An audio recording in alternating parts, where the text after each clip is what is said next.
न कारण भावना, भाग 24, विषय तप भावना, तारीख 8/9/1999।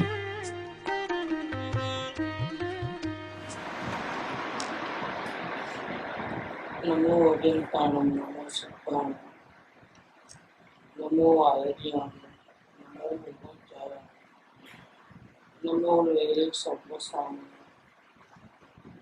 नमो सर्वेशाराय स्वानुभूत्या चकास्ते चित् स्वभावाय भावाय सर्वभावान् परच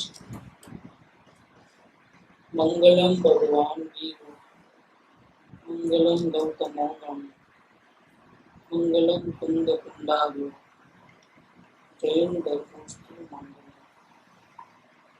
सर्वमंगल मांगल्य सर्व कल्याण कारकम दानम सर्वधर्माणं जैनम जयतु शासनम ओंकार बिंदु संयुक्त नित्यं ध्यायन्ति योगिनः आमदं मोक्षदं च ओंकाराय नमः। श्री समदभद्र आचार्य देव रचित श्री रत्नकरण श्रावकाचार, इसका छठा भावना अधिकार, उसपे पंडित सदाशिव दास कासलीवाल जी की टीका। 16 कारण भावना का से इसमें ये 7वीं भावना चल रही है, शक्ति प्रमाण तप की भावना। सम्यक दर्शन की प्राप्ति होने के बाद ज्ञानी भावना भाता है, अंतर्मुख होने का पुरुषार्थ वृद्धिगत करने की कोशिश करता है, लेकिन हो नहीं पाता है तो भावना भाता है। क्योंकि परिणाम को पलटाना ये जीव के हाथ की बात नहीं। एक भी परिणति में आगे पीछे करना जीव नहीं कर सकता है। रजकण को आगे पीछे तो कर ही नहीं सकता है अन्य पदार्थ में, लेकिन अपनी वर्तमान हालत को बदल देना, उसमें कुछ फेरफार करना। तो उपयोग बाहर है तो खींच के अंदर लेके आना, या राग बहुत है तो उसको भगा देना, वितरागता ला लेना, जीव के हाथ की बात नहीं है। तो कोशिश चलती है, क्योंकि सुख चाहिए तो प्रयत्न भी होता है। तो प्रयत्न कौन नहीं करता है?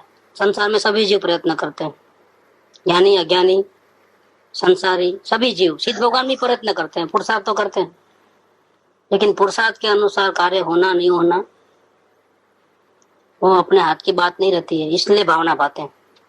सुख की चाहना होने से पुरुषार्थ होता है, लेकिन पुरुषार्थ कितना होता है, कितनी मात्रा में होता है, क्या हासिल होता है, जितनी इच्छा होती है उतना हासिल नहीं होता है, तो फिर भावना भाने का होता है। सम्यक दृष्टि जीव यहाँ पर वितराग स्वरूप देखने के बाद, अतिन्य आनंद मिलने के बाद, संसार में सारे जो भी पदार्थ हैं, सारी दुनिया के जो भी पदार्थ हैं, पहले सुख बुद्धि थी उनमें, अब नहीं है। एक आत्मा में ही सुख है, लेकिन वहां रहने की कोशिश बेकार जाती है, संपूर्ण रूप से सफल नहीं होती है, तो फिर भावना भाता है। ये भावना के अंदर 16 कारण भावना होती है। इसके अंदर अब जो भावना चल रही है वो तब भावना चल रही है। इसके पहले वाली जो भावना थी 6ठे नंबर की, वो यथाशक्ति त्याग भावना थी। अब जो भावना है यथाशक्ति तप भावना। त्याग भावना क्या थी कि अंतरंग और बहिरंग दोनों प्रकार के परिग्रह का त्याग करने से त्याग धर्म होता है। अंतरंग में क्रोध मान आदि भाव जो अपनी प्रवृत्ति में मलिनता है वो, और बाहर में रुपया पैसा धन दौलत चेतन अचेतन पदार्थ स्त्री कुटुंब परिवार ये सब परिग्रह में आता है, मकान जायदाद वगैरह, उनका त्याग करना। क्योंकि उनकी ओर लक्ष्य जाने से समता भाव नहीं रहता है। अभी इतना हमारे में अभी कमजोरी है, स्थिरता की कमी है, तो लग जाते हैं, राग हुए बिना रहता नहीं है। तो क्या करना कि वहां त्याग की भावना भाता है। लेकिन ये तप भावना क्या चीज है? डिफरेंस क्या है त्याग भावना में और तप भावना में? डिफरेंस क्या है कि पदार्थों का त्याग करने की भावना बना, वो त्याग भावना यथाशक्ति। क्यों त्याग करना है पदार्थों का? इसीलिए कि उनको देखने, उन पर दृष्टि जाते ही परिणाम बिगड़ते हैं। तो अपने अंतरंग परिग्रह जो है, मलिनता है, वो मलिनता परिणति में नहीं हुए, इसीलिए उसके निमित्त भूत जो बाह्य पदार्थ है उसका त्याग करना है। जब हम हमारे परिणाम को हम संभाल के नहीं रख सकते तो त्याग करना ही अच्छा है, तो छुटकारा लेना ही अच्छा है। तो कुसंग को छोड़ना, असत्संग को छोड़ना, जिससे मोह होता है ऐसे पदार्थों का त्याग करना, वही अच्छा है। तो वो यथाशक्ति त्याग भावना में आए। लेकिन त्याग करना भी अपने हाथ की बात नहीं है। कितना छोड़ोगे, कितना त्याग करोगे? त्याग करना है लेकिन हो नहीं पाता है। हमारा पुण्य प्रबल है, क्या करोगे? आपको छूटना है लेकिन छूट नहीं सकते। कुदरत आपको बांध लेती है, क्योंकि भूतकाल में जो कर्म किए हैं उसका उदय तो आया है। आप जितना धक्का मारोगे उतना जोर से आता है। कृपाणु का जीवन में तो ऐसा ही है ना, तो जेम जेम हर से लिए आता है ना प्रवृत्ति को लेकिन क्या करें, बहुत ज्यादा फोर्स से आता है, क्या करें? अंदर में सुख बुद्धि नहीं है, पर पदार्थों में, आत्मा में ही सुख बुद्धि है। त्याग करने की भावना है, भाग जाने की भावना है, लेकिन पूर्व कर्म में थोड़े छोड़ते हैं। भावना सफल नहीं होती है, त्याग भावना।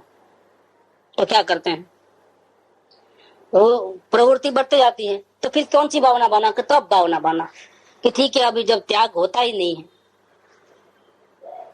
दूर हटाना चाहते हैं लेकिन सब गिर रहे हैं ऊपर, ऐसे ही कर्म बांधे हैं, जिम्मेदारी बढ़ते जा रही है। जेम जेम हट लिए तेम वत्तु जाए एम था। अब क्या करें? तब भावना बाना फिर भले हाजिर हो लेकिन हमको इच्छा नहीं है, आपने तो त्याग नहीं कर पाते हो, तो तब भावना कि अभी हाजिर है लेकिन हम इस्तेमाल नहीं करेंगे।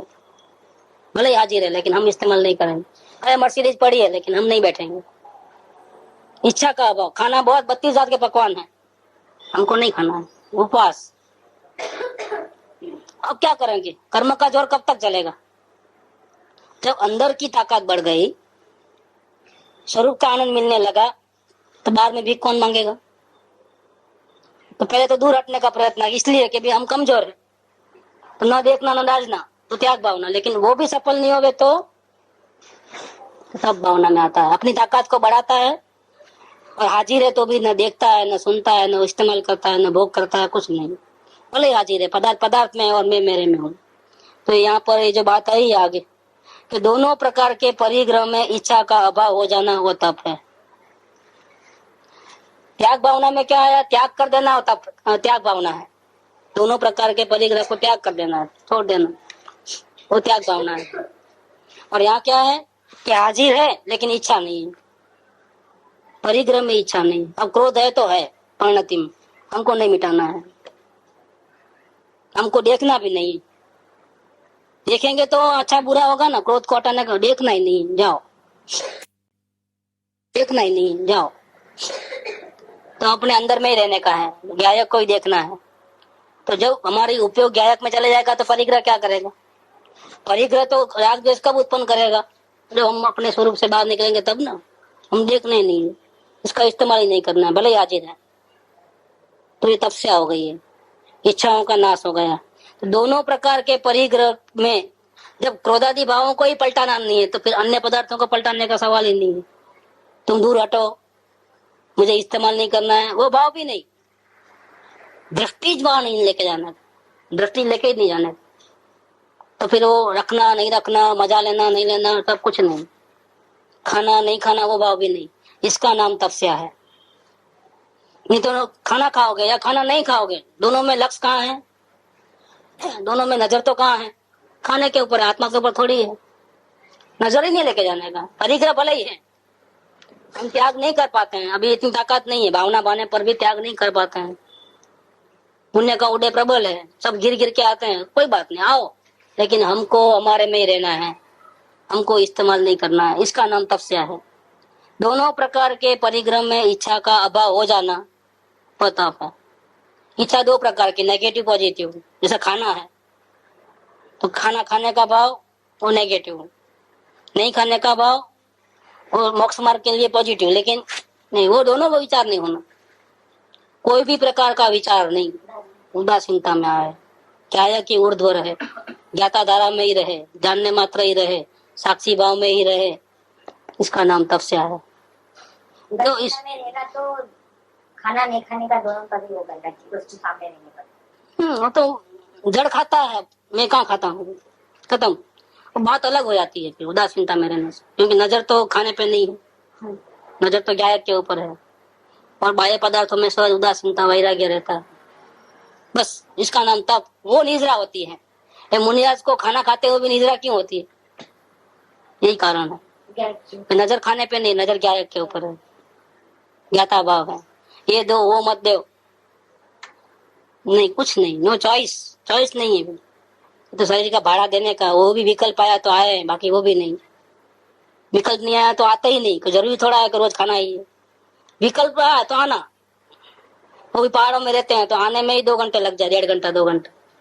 पहाड़ से नीचे उतरना, इतना रास्ता पार करके पैदल आना, नगर में आना, फिर अनुकूल वातावरण, अनुकूल घर में प्रवेश करना, वो सब बहुत पुण्याधीन है। ये क्या है, मुनिराज की भूमिका में क्या है कि आत्मा का इतना आलम्बन है कि बाहर की जो भी व्यवस्था है, शरीर को टिकने की, नहीं टिकने की, खाना मिलने की, नहीं मिलने की, तकलीफ आने की, नहीं आने की, सब पुण्य पाप के छोड़ देते हैं। जैसा होना है हो। नहीं तो जंगल में नहीं जा सकते आप। इतना अंदर में डेवलपमेंट हुआ है कि बाद में कुछ चेंज करने का नहीं है। जैसा होने वाला होगा, यथाशक्ति जो होने वाला होना होगा, खत्म। हमको ऐसा नहीं, ऐसा करना है, वैसा नहीं। No planning, no nothing. विचार आया चले गए, नहीं आया नहीं गए। तो 4-4 महीना भर भी नहीं जावे, नहीं विचार नहीं आवे, स्वरूप में लीनता बढ़ गई, नहीं आते। वो अद्भुत दशा है। तो ये बात इधर कहते हैं कि दोनों प्रकार के परिग्रह में इच्छा का अभाव हो जाना, उसका नाम तपस्या है। तब तो वही है जो निर्जन मन में, पर्वतों की भयंकर गुफा में, जहाँ भूत, राक्षस आदि का अनेक प्रकार से विकार प्रवर्त रहा हो, क्योंकि ये लोग तो वहीं रहते हैं। जो वेंतर देव होते हैं ज्यादातर वहां रहते हैं, गुफाओं में, जंगलों में, ऐसे जगह पे रहते हैं। हिंसक प्राणी भी वहीं रहते हैं। तो तब तो वही है जो निर्जन मन में, पर्वतों की भयंकर गुफा में, जहाँ भूत, राक्षस आदि का अनेक प्रकार से विकार प्रवर्त रहा हो, सिंह, व्याघ आदि के भयंकर शब्द हो रहे हो, करोड़ों वृक्षों से अंधकार हो रहा हो, दिन में सूरज उगा कि नहीं उगा नहीं मालूम, क्योंकि झाड़ी इतनी है जंगल में, बड़े बड़े झाड़, प्रकाश नीचे आना मुश्किल है, इतना दिन में भी अंधेरा हो, सर्प, अजगर, रीछ, चित्ता इत्यादि भयंकर दुष्ट तिर्यंचों का आना जाना हो रहा हो, ऐसे महाविषम स्थानों में भय बिना होकर के, बिल्कुल डर नहीं है मेरा क्या होगा, कोई काटेगा तो, कोई मार डालेगा तो, कोई मर जाऊंगा तो, कुछ डर। वो तो सामने से बुलाते हैं तभी तो गए हैं वहां पर, आ जाओ जिसको आना है। हमारा आयुष्य होगा तो जिंदा रहेंगे, नहीं होगा तो भले ही हम चले जावे। हम कोई शरीर से कोई मोह नहीं है। सारी दुनिया से मोह छोड़ दिया और शरीर से भी मोह छोड़ दिया। यहाँ पूर्व अवसर है वो प्यारे अवसर, बहुत जबरदस्त दशा है। मात्र देह ते संयम हेतु होए जो देह है, देह को भी छोड़ना चाहते हैं लेकिन नहीं छोड़ सकते आयु पर्यंत, तो उसको संयम के मार्ग में लगा लिया। अब देह के वश नहीं है हम, देह से कोई नाता नहीं है, देह है लेकिन नाता नहीं है किसी प्रकार का, तो संयम के हेतु लगा रहे हैं। तो ऐसे महाविषम स्थानों में भय रहित होकर ध्यान स्वाध्याय में निराकुल हो जाना, निराकुल होकर के रहना, उसका नाम तपस्या है। जहाँ ऐसे स्थान में कोई रह नहीं पाता है, ऐसे स्थान में बिल्कुल डर नहीं और ध्यान में स्वाध्याय में मस्त है, ये तपस्या है। तपस्या का परिणमन रूप है। समय दृष्टि को भी तपस्या होती है। कैसे कि अभिप्राय में एक भी पदार्थ को आगे पीछे करना नहीं, अभिप्राय में एक भी परिणति को आगे पीछे करना नहीं, कर सकता ही नहीं हूं ऐसा श्रद्धान है, इसीलिए ज्ञाता दृष्टा भाव चालू है, परिणति रूप। लेकिन वो श्रद्धा की परिणति में। मुनिराज की हालत क्या है कि श्रद्धा इतनी डेवलप हुई है, श्रद्धा का परिणमन इतना फोर्स से चल रहा है कि उसकी इफेक्ट परिणमन पे आई।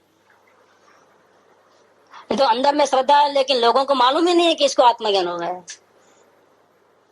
लेकिन अब क्या हुआ है, डेवलपमेंट होते होते अंदर की स्थिरता बढ़ते बढ़ते, पहले एक कसाई की चौकड़ी आत्मदर्शन होते ही हो गए थे, फिर आगे अनुव्रत पालन करने में 2 कसाई की चौकड़ी हो गई, तब थोड़ा लोगों को लगा कि हाँ ये तो धर्मात्मा।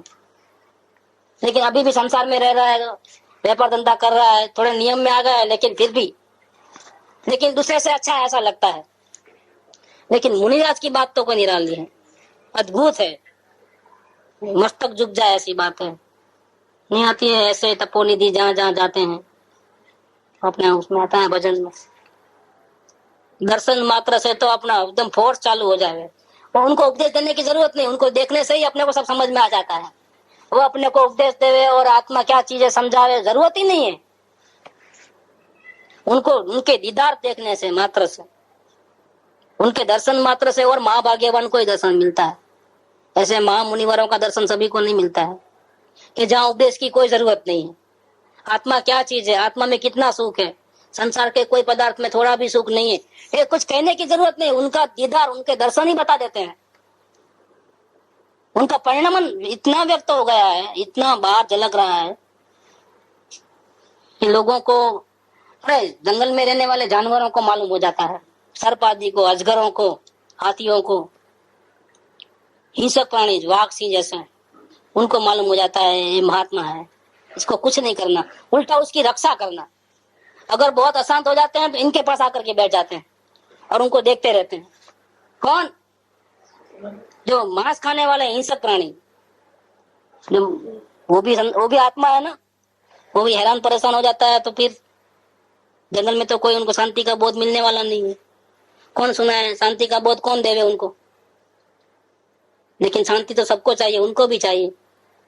क्या करते हैं ये? इनको देख करके देखते रहते हैं और शांत हो जाते हैं। देखो, इनको देखने से जानवर भी शांत हो जाते हैं। एक कैसी दशा होगी? कोई हिसाब किताब है? कोई क्या हम लिख सकते हैं उसको बातों में? नहीं, वाणी का कोई क्लास नहीं है इसके अंदर। कि देखने मात्र से वाघ सिंह जैसे बड़े बड़े सर्प अजगर भी, उनका देखने मात्र से एकदम शांत हो जाए।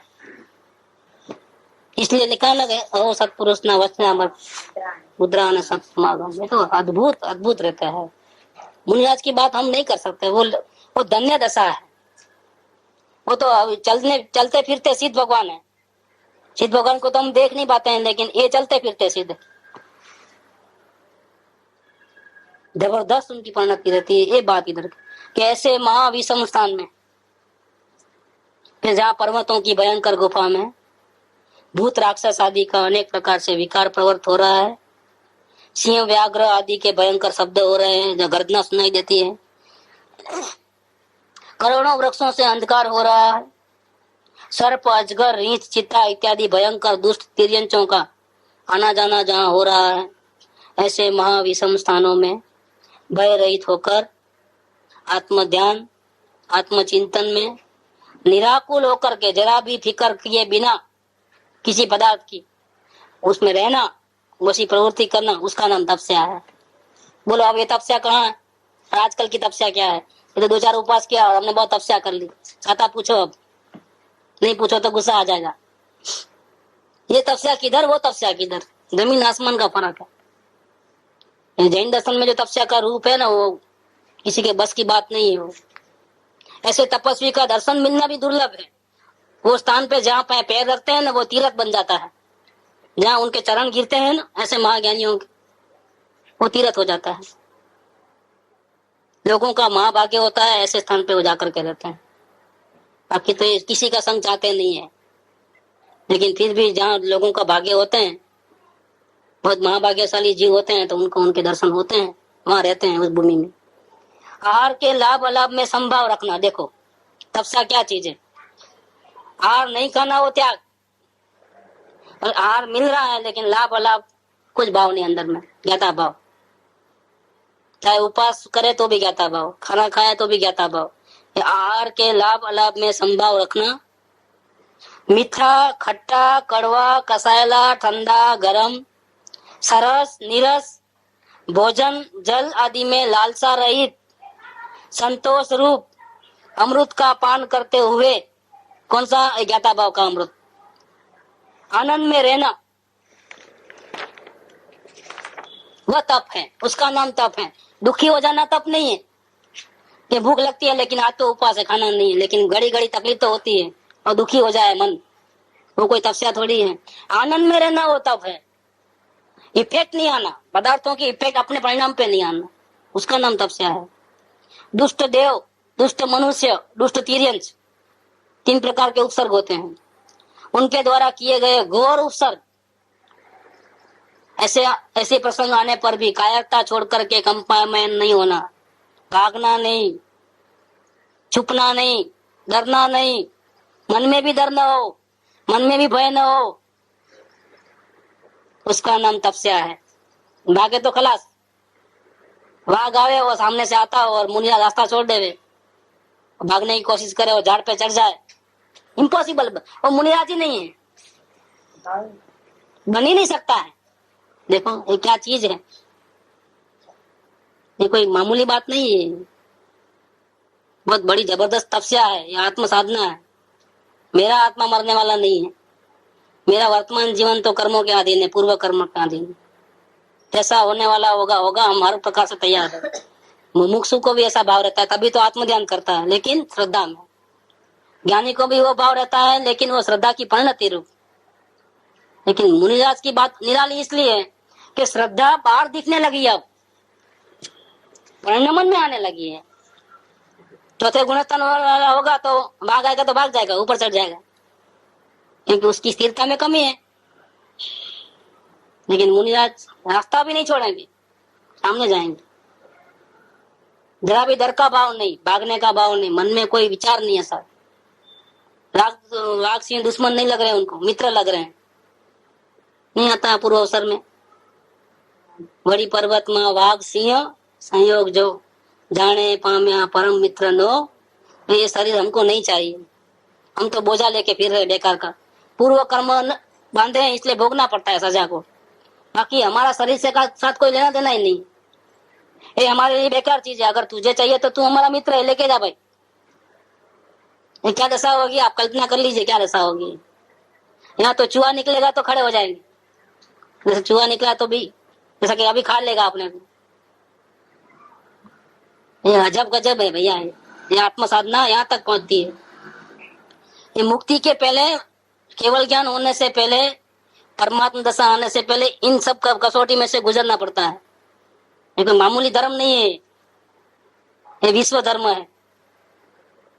कोई दुश्मन नहीं है, प्रकट दिख रहा है कि जगत का कोई पदार्थ हमारा दुश्मन नहीं है। वाघ हो, सिंह हो, कोई भी हो ना, सब हमारे मित्र का समान है, सब आत्मा है।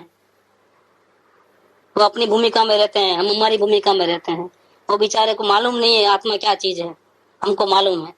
वो तो गलती करेंगे, हमको गलती नहीं करना है, क्योंकि भूतकाल में बहुत गलती की, बहुत दुख उठाया, बहुत परिभ्रमण किया। अब हमको एक भी गलती नहीं करना है, बस लाइन सुधर गई है बिल्कुल।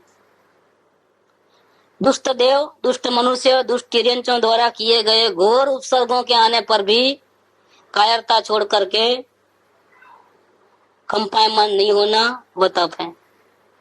कायरता रख करके कंपायमान होते हैं, वो तो मुनिराज नहीं है।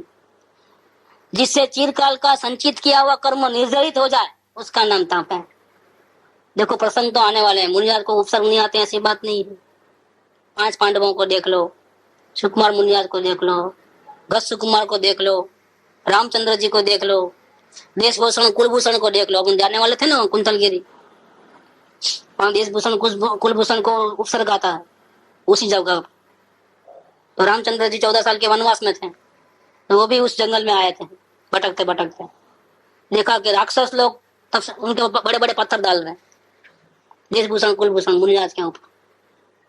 और मुनिराज ध्यान में लीन हो गए हैं, तो राक्षसों के साथ लड़ाई करते हैं रामचंद्र जी और लक्ष्मण जी, उपसर्ग दूर करते हैं उनका, और इतने में उनको केवल ज्ञान हो जाता है। देशभूषण कुलभूषण इसी जगह पे कुंतलगिरी के ऊपर, जहाँ बहुत बड़े मंदिर बने हैं, वहां पर पहाड़ के ऊपर है। अपना प्रोग्राम था लेकिन कैंसिल हुआ किसी कारण से। तो वो उपसर्ग तो आते हैं मुनिराज के ऊपर। मुनिराज हो गए, आप धर्मात्मा हो गए, इसलिए कोई आपको गाली भी नहीं देगा, कोई आपको दुख नहीं देगा, पूर्व कर्म आपको भोगने ही पड़ेंगे। वो तो विचार है, उनको मालूम नहीं है, लेकिन आपको तो मालूम है आपको कैसे रहना है।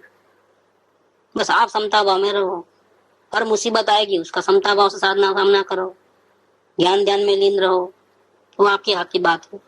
आप पुरुषार्थ करो, अपने ज्ञान भाव में आत्मा में रहने का पुरुषार्थ करो आप।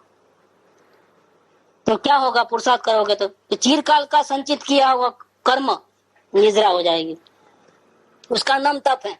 शुद्धि की वृद्धि होना, अपूर्व कर्मों की निजरा होना, उसका नाम तप है।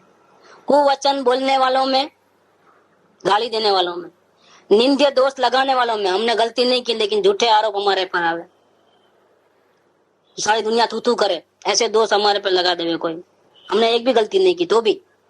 ताड़न मारण अग्नि में जला देना, ये रक्षाबंधन का त्योहार आता है ना, एक साथ 700 मुनिराजों को जलाया गया। कितने? एक दो नहीं, 700।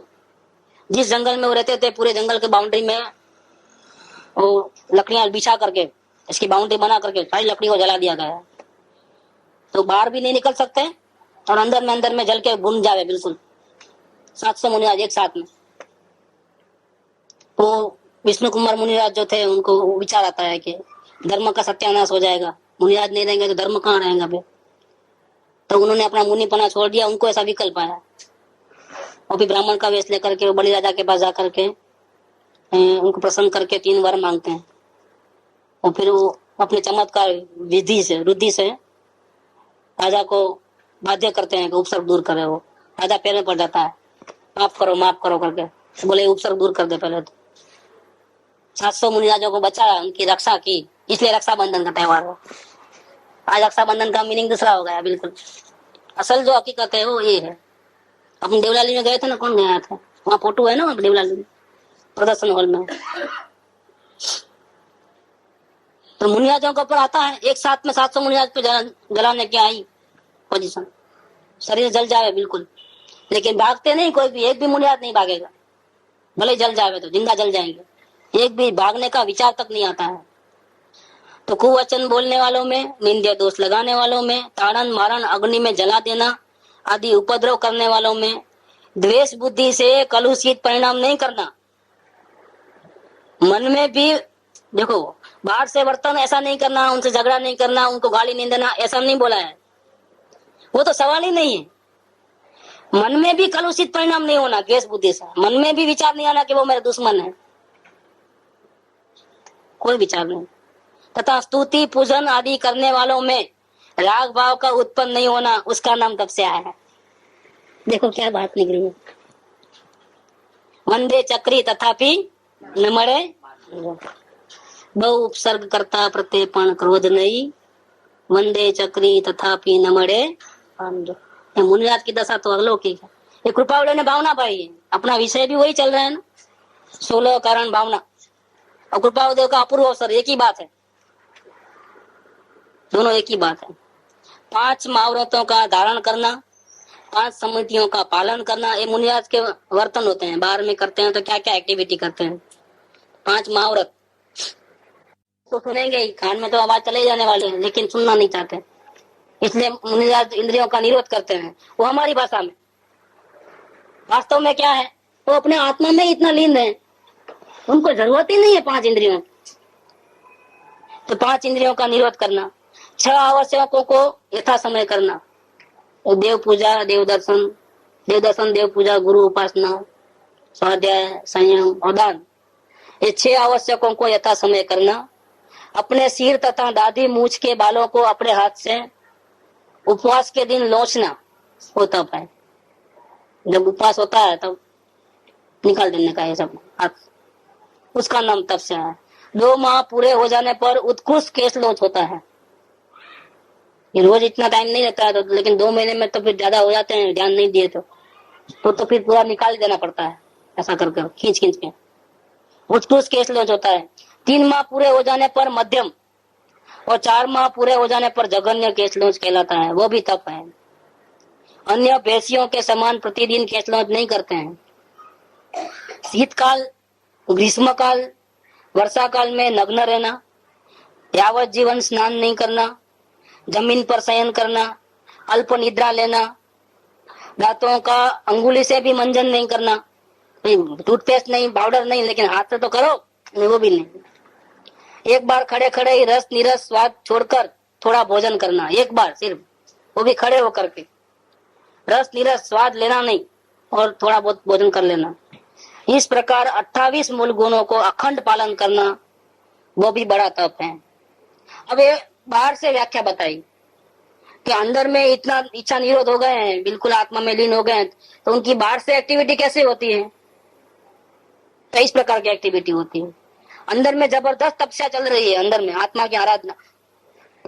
तो जबरदस्त आराधना करने वाले का बाह्य जीवन कैसा होता है, तो उसको भी उपचार से तपस्या कर दिया, क्योंकि अंदर में इतना होवे तो ही बाहर में ऐसा होता है, नहीं तो नहीं होता है।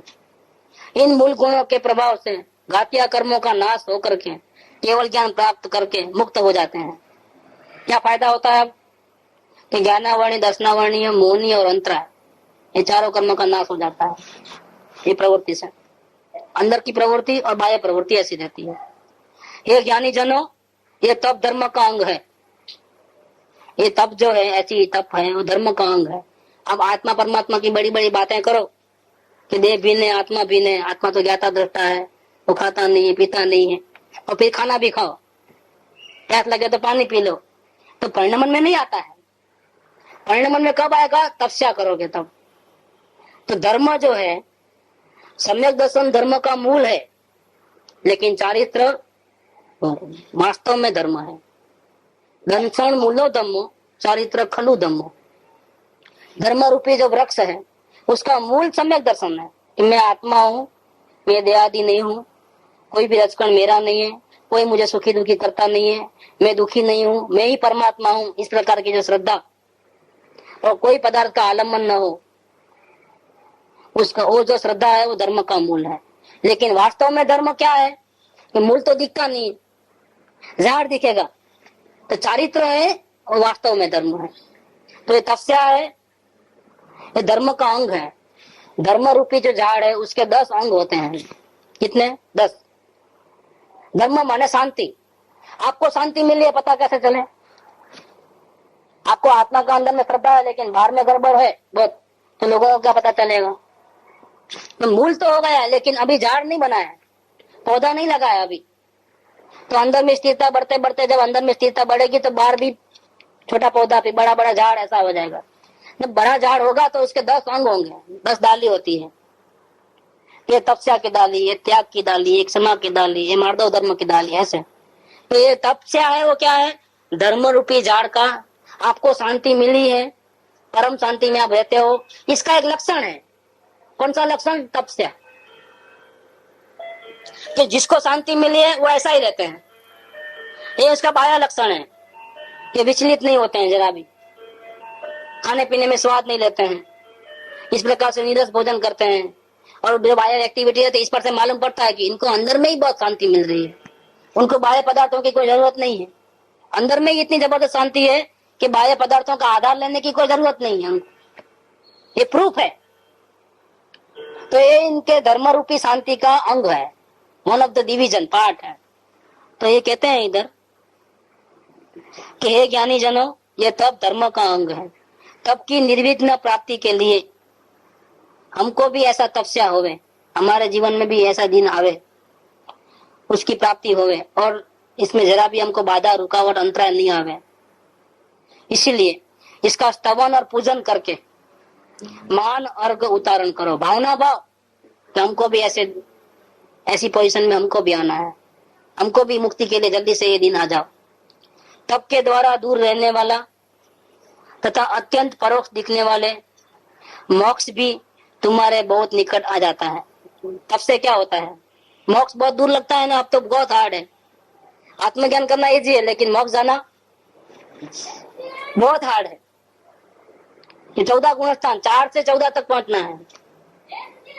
इतने नियम, इतने सारे व्रत, तप, नियम, जंगल में रहना, ऐसा रहना बहुत मुश्किल लग रहा है। लेकिन तपस्या करोगे तो जो मोक्ष दूर लगता है नजीक आ जाएगा, जल्दी से हो जाएगा। ये मोक्ष भी तुम्हारे बहुत निकट आ जाता है। इस प्रकार शक्ति प्रमाण तप नाम की 7वीं भावना का वर्णन हुआ। ये 16 कारण भावना में ये 7 भावना हुई। 24 लेक्चर हुए इसके ऊपर, अब तक 24वां चल रहा है। तो इसमें दर्शन विशुद्धि भावना थी, विनय भावना थी, विशील भावना थी, अभिक्षण ज्ञानोपयोग भावना और त्याग भावना, और अब ये हुआ तप भावना। इतनी भावना, 7 भावनाएं यहाँ पर हुई। अब आगे साधु समाधि भावना, ये 8वीं नंबर की भावना कहते हैं। लगभग अलग प्रकार से एंगल आखो, પછી આપણા પૂર્વ લઈ શકશું હવે। साधु समाधि भावना। अब साधु समाधि नाम की 8वीं भावना कहते हैं। इसमें क्या है कि अनुभव के पहले की बातें नहीं है कि कैसे अनुभव होता है आत्मा का, लेकिन आत्मा का अनुभव होने के बाद ज्ञानी को क्या करना पड़ता है आगे जाकर के परमात्मा बनने के लिए, तो पूरी बातें इसमें आ जाएगी 16 कारण भावना के अंदर। तो टोटल जैन दर्शन का जो मेन जो है सार पूरा नॉलेज में आ जाएगा कि काम तो अपने को जहाँ खड़े है वहां से करना है। और कहाँ गलती कर रहे तो अगर हमको अभी आत्मज्ञान नहीं हुआ है तो फिर क्या करना, तो पहले तो वो शांति की परम भावना करके ध्येय लगा करके लक्ष्य बांध करके अवलोकन नहीं करना, फिर वेद ज्ञान करके आत्मज्ञानी बनना, और फिर ये इस प्रकार से आत्मज्ञान होने के बाद इस प्रकार की भावना भा करके मुक्ति के लिए पुरुषार्थ करना। ये जानकारी का विषय है, इसको आत्मज्ञान नहीं हुआ है उसको जानकारी का विषय है, लेकिन मालूम तो पड़े कि जैन दर्शन क्या चीज है, ये वितराग का मार्ग कैसा है, पंथ कितना कैसा है, आगे क्या क्या होने वाला है, मालूम तो पड़े तो भी अच्छा है। और जिसको आत्मज्ञान हो गया है तो उसमें भावना में कमी हो तो वो भावना बढ़ावे। आत्मज्ञान होने के बाद भी जो दोष हुए हो तो दोष को दूर करने को उसको पहचाने, किस प्रकार से वो दोष अपने रास्ते में कांटे बन सकते हैं वो मालूम होवे, वो दूर होवे, ऐसी भावना भावे। तो सबके लिए काम की चीज है स्वाध्याय जो है, काम की चीज। साधु समाधि भावना 8वीं भावना। अब साधु समाधि नाम की 8वीं भावना कहते हैं, जैसे भंडार में लगी हुई आग, जैसे भंडार में लगी हुई आग को गृहस्थ अपनी उपकारी वस्तुओं का नाश होना जानकर बुझाता ही है। अगर अपने घर में आग लग जाए या तिजोरी में आग लग जाए तो बहुत नुकसान होगा समझ करके क्या करता है वो आग बुझाने का प्रयत्न करता है, क्योंकि अपनी उपकारी वस्तुओं की रक्षा करना बहुत आवश्यक है। अपनी उपकारी वस्तुओं की रक्षा करना बहुत आवश्यक है।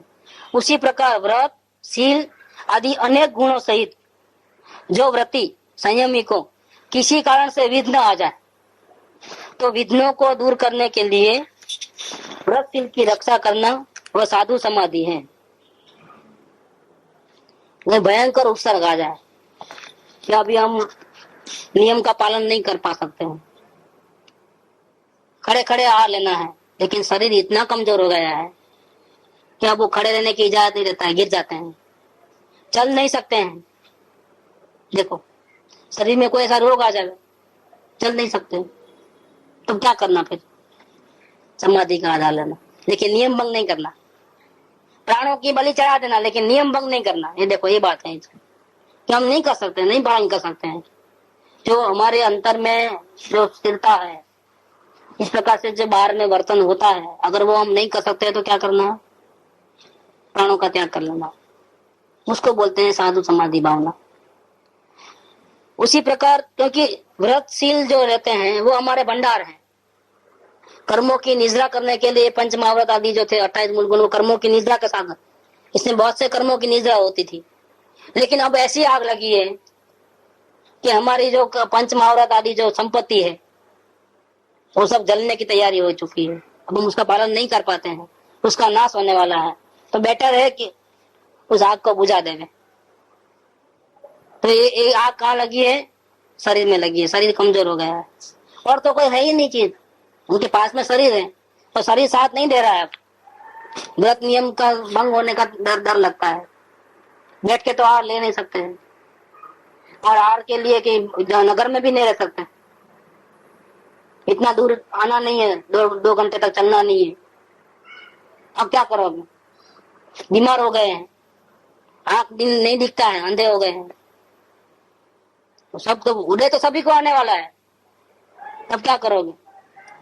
तो साधु समाधि में आना है, मतलब आग को बुझा देना है, ये शरीर जो आग है उसको बुझा देना कि नहीं रहना हमको ऐसा।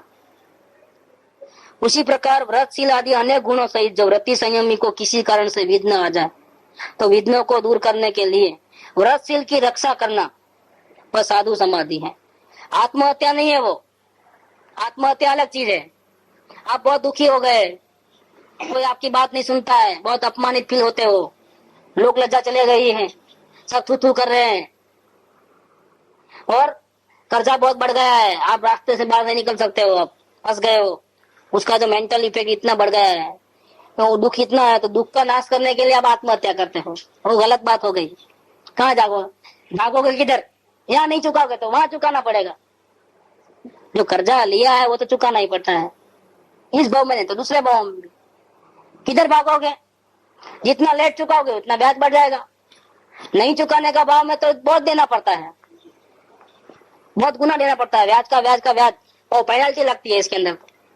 नहीं चुकाने के भाव में नहीं है तो अभी हमारे पास नहीं है, होते ही हम दे देंगे, सामने से बुला के दे देंगे, हमारे दिल में रात दिन उसकी चिंता है, वो बात अलग हो गई। लेकिन दुबा देना है, देना नहीं है भाई, अभी नहीं दोगे तो बाद में भी देना पड़ेगा। जाओगे किधर? समझो आप मौत को गले लगा लोगे तो छूट जाओगे, नहीं छूट सकते आप, क्योंकि आत्मा तो अमर रहने वाली है। इस भाव में नहीं तो और कई भाव में रहने वाली जिंदा तो रहेगी ना आत्मा। किधर तो मिलेगा कि नहीं मिलेगा? भाग गया तो किधर भाग गया?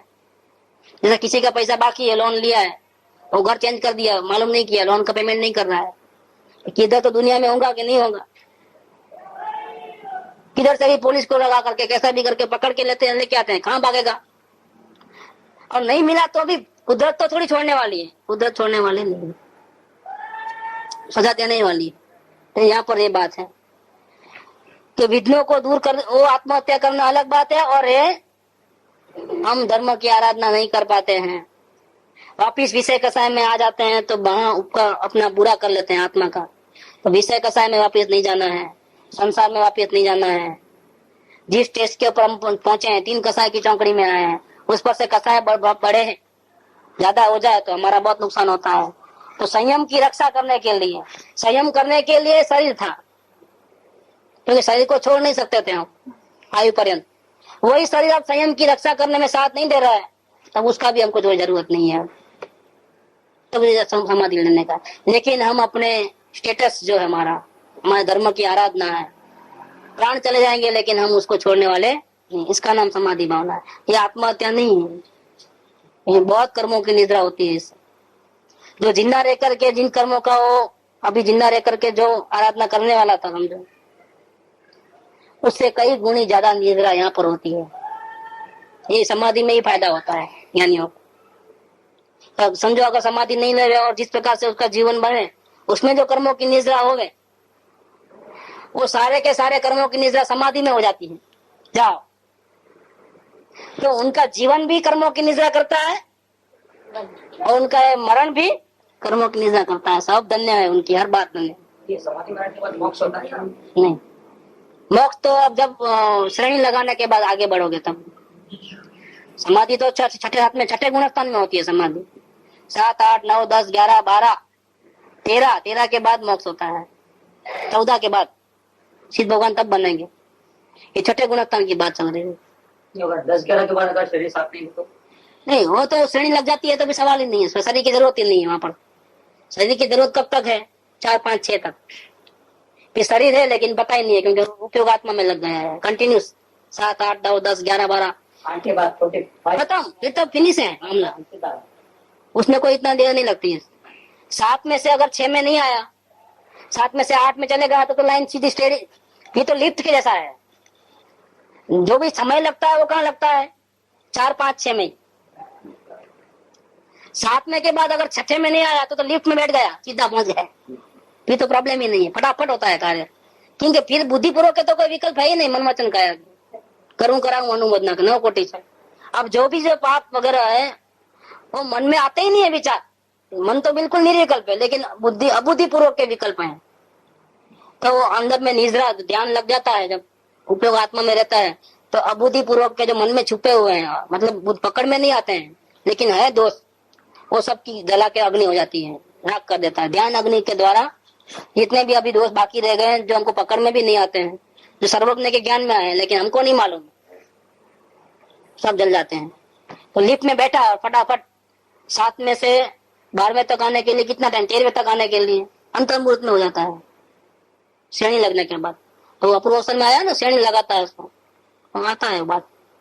जो भी समय ज्यादा से ज्यादा लगता है चौथे गुणस्थान में, चौथा, 5वां और 6ठा, इसमें बहुत टाइम लगता है। फिर आगे तो कोई लाइन बिल्कुल क्लियर है, क्योंकि साधना तो जो प्रैक्टिस करने की थी तो यहाँ कर लिया ना। से चौथे गुणस्थान में जो प्रैक्टिस करता है ये भावना बाता है, तो भावना बातें बातें बातें एक दिन ऐसा आएगा तब वो नियम में आ जाएगा, उसका जीवन नियमबद्ध हो जाएगा। तो वो श्रावक की भूमिका में आ जाएगा। तो श्रावक की भूमिका में प्रैक्टिस करते करते करते करते भावना बातें बातें मुनि पद की भावना बाएगा तो एक दिन घर संसार छोड़ करके जंगल में चले जाता है। अब मुनिराज बनने के बाद जो भावना पाता है वो नीचे की भावना नहीं होती है, श्रावक बनने की, ज्ञानी बनने की, वो और आगे अब परमात्मा बनने की भावना है। तो बार बार कोशिश क्या लगती है कि उपयोग अंदर में रहे, बाहर नहीं लगे। तो श्रेणी लगाने की कोशिश करते हैं लेकिन फेल हो जाते हैं, उपयोग बाहर आ जाता है तो छठे गुणस्थान में आते हैं। लेकिन प्रैक्टिस कौन सी करते हैं, भावना कौन सी रहती है, परमात्मा बनने की। मुनिराज बनने के बाद परमात्मा बनने की कोशिश होती है। चौथे गुणस्थान में रहते हैं तो मुनिराज बनने की भावना रहती है। ध्येय तो परमात्मा का है लेकिन पहले स्टेप बाय स्टेप आगे बढ़ना है ना। तो पहले श्रावक नियम में तो आओ, पहले तो श्रावक की भावना, श्रावक बनने के बाद मुनिराज की भावना, और मुनिराज बनने के बाद परमात्मा होने की भावना। ऐसे एक एक कदम स्टेप बाय स्टेप आगे बढ़ना होता है। सीधा ही चलाना नहीं, उड़ना नहीं है सीधा, और उड़ने से कोई काम होने वाला भी नहीं है। काम तो अपने हिसाब से ही होने वाला है। भावना पूरी करो, भावना तो परमात्मा होने की है, लेकिन कार्य तो उसके समय पे अपने पुरुषार्थ के द्वारा स्टेप बाय स्टेप ही होगा। एकदम कोई केजी में से मैट्रिक में नहीं आ जाएगा फौरन, उसको उसके हिसाब से प्रार्थना करनी पड़ती है। तो ये साधना की बात चल रही है। समाधि महाराज का बेनिफिट क्या है? तो मैं बोला कर्मों की निद्रा। कर्म के लिए अगर वो जिंदा रहता तो वापिस साथ तो देता नहीं, तो नियम भंग होता तो पाप होता। जैसे कल बात चली थी कि जिस भूमिका में जो जीव है, अगर उस भूमिका में उस प्रकार का वर्तन नहीं होगा तो गिर जाएगा। राजा होगा और भिखारी के जैसा भीख मांगेगा तो ऐसा। मुनिराज तो बहुत धर्म के स्तंभ है, वही अगर गलती करे तो फिर धर्म कहाँ रहेगा। मुनिराज बिल्कुल गलती नहीं कर सकता। मतलब स्पीड बढ़ती है। हाँ, मोक्ष एक दफा समाधि मरण हुआ तो बाद में फिर समाधि मरण होता है। तो ज्ञानी को भी समाधि मरण होता है, लेकिन मुनिराज की बात अलग है। मुनिराज तो जो समाधि करते हैं तो बहुत कर्मों की नहीं, जिंदा रह करके जो गलती करके फिर दुखी होने वाले थे और जो कर्म बांधने वाले थे, इसके जगह पे क्या हो जाता है, कर्म बांधना तो दूर, जो साधना करके जितने कर्मों की निद्रा करने वाले थे उससे ज्यादा निद्रा तो समाधि मरण में हो जाती है। तो उनका जीवन तो धन्य है, वो तो कर्मों की निद्रा करता ही है, लेकिन उनका मरण भी कर्मों की निद्रा करता है। कई करोड़ों सालों के कर्म एक साथ जल जाते हैं।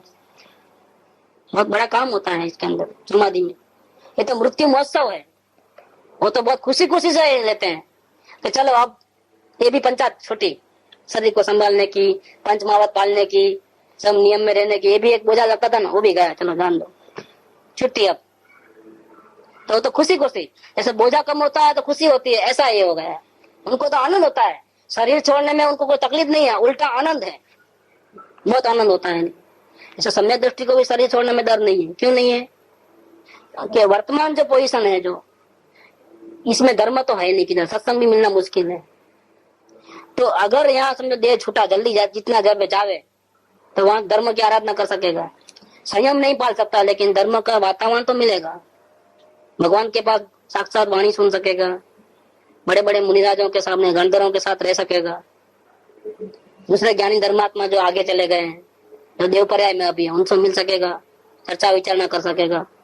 जरूरी थोड़ा है कि हमको भोग विलास के साधन मिलेंगे तो हम भोग विलास में डूब जाएंगे। तो यहाँ से उनका वातावरण अच्छा रहता है। जो सम्यक दृष्टि जो देव होते हैं, यहाँ रहने से तो वहां रहना ज्यादा अच्छा है। तो उनको कोई डर नहीं, अभी आती है तभी आ जाए मौत, हम तैयार हैं बिल्कुल, हम घबराते नहीं है। तो श्रद्धा पे सब बिल्कुल बेफिक्र है। उल्टा जो आगे आने वाले दिन तो बहुत अच्छे ही हैं बिल्कुल।